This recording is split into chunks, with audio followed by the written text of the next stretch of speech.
And our next guest, delighted to have him on, Robert Weiner, former spokesman for the Clinton and Bush White Houses. Robert, welcome to Talk Drive. How are you? Jeremy, thank you for having me. I love talking with you guys. Across the pond gets it right. God bless you and God bless the golden age of America under Donald J. Trump. You must be one happy bunny. Come on, Robert. No. Oh, God, the man. Washington Post said in this morning's headline, Trump's stark vision. It was quite a weird, again, a very negative kind of inauguration speech. Come on, man. Negative. Robert, I love having you on, but what are you talking about? Let me tell you, you want to talk about negativity, come to this goddamn country. We've got a prime minister who's about as exciting, right, as a bowl of, I don't know, unfrozen ice cream. Donald Trump, like him or loathe him. Let me put this to you, right? I have genuinely said that there are some things that he says and does I do not in any way agree with, and I would never change that. But we talk all the time, on a serious note, Robert, about having your hand on the pulse of what the people, the electorate, want. And much as the bedwetters in this country, and I'm sure in America, can go, oh, Donald Trump's terrible.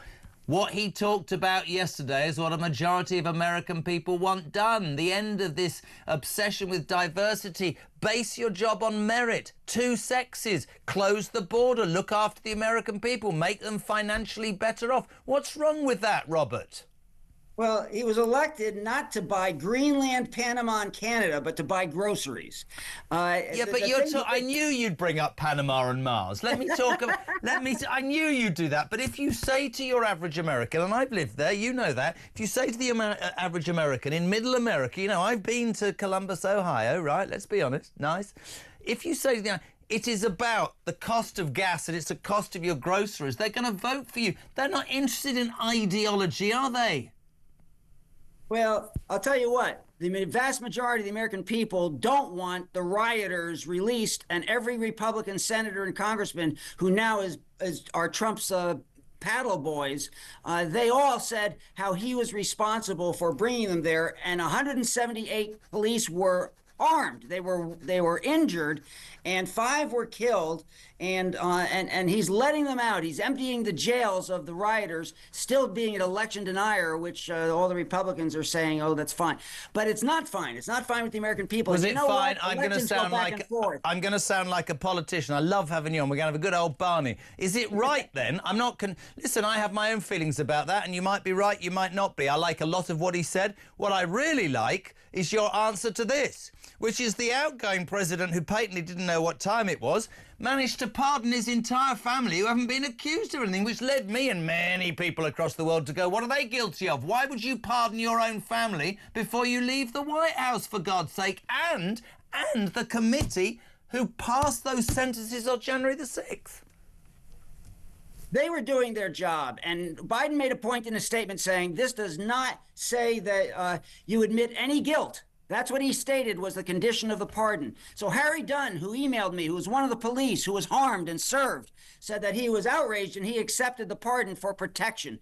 These people need protection from the vendetta of Pam Bondi, who clearly didn't know what she was talking about when she said he wouldn't do pardons of the violent ones, and Kash Patel, who has a list of people he wants to prosecute. So the vendetta and the vindictiveness has to be protected against, and that's what the pardons are for. And Trump is personal. He will go after Biden's family. And Trump should talk about family with the money he got to Jared, the billions from the Saudis, and Ivanka with her shoes and all of that. He's gonna talk about money for families? What gall?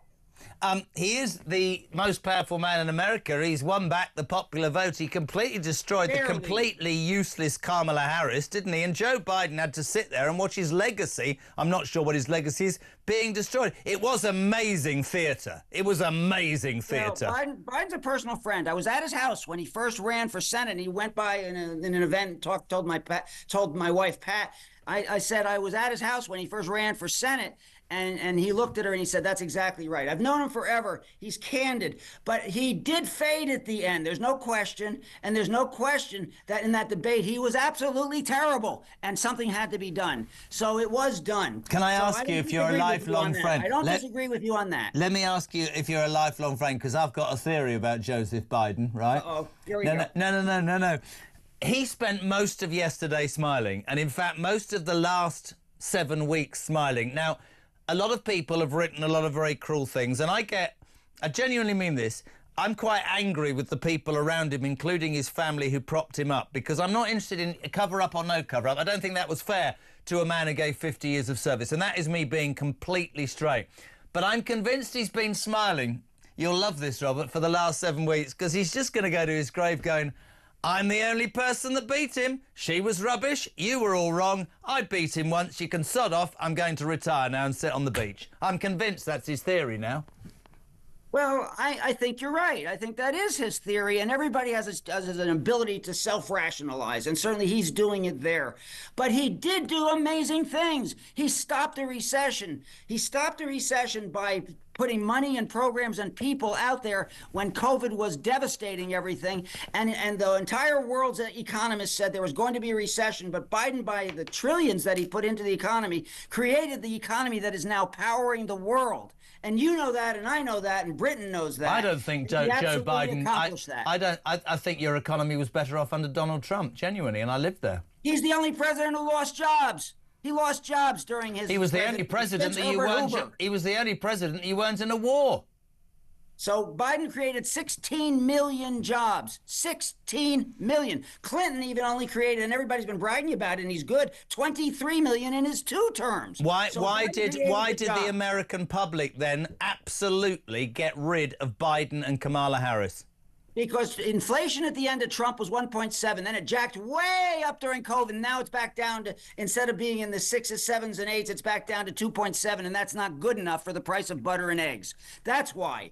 And that's a heck of a reason. The American people were short-sighted. How can you tell me then that he saved the economy if inflation's higher than when Trump was in power? You told me he saved the economy, for God's sake, man. He dropped it back down dramatically. People said that 3% was the mark and 5% was the mark in unemployment. He's got it down at 4%.